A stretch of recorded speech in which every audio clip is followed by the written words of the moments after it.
In front of me is NUBIA Air, and today I would like to show you how you can operate a voice recorder.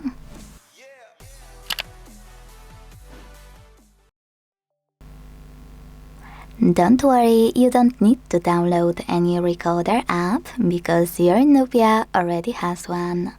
So find it, and when you're ready, click on it. This one.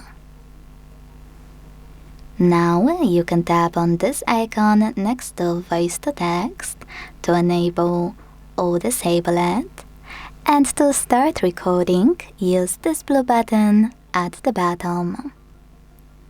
As you can see, recording is on. To pause it or unpause it, use the same button. To discard it right away, click cancel on the left and confirm your choice in the pop-up. To end it and save it though, hit done on the right. Then name it however you want to and delete it from here or save it. As you can see, my recording was successfully created. To play it, click on it.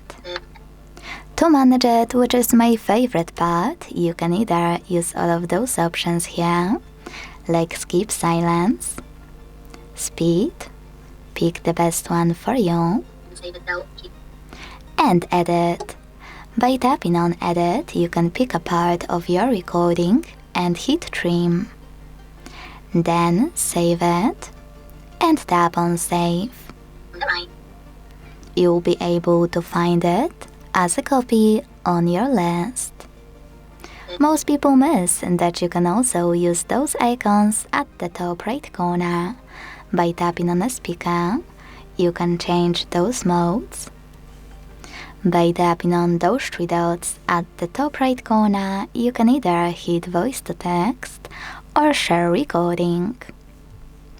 To get rid of any of those, hold it on the list and tap on delete at the bottom. Then confirm your choice in the pop-up.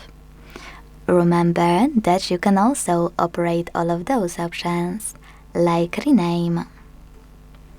Thanks so much for watching. If you enjoyed this video, leave a like, comment and subscribe. Bye!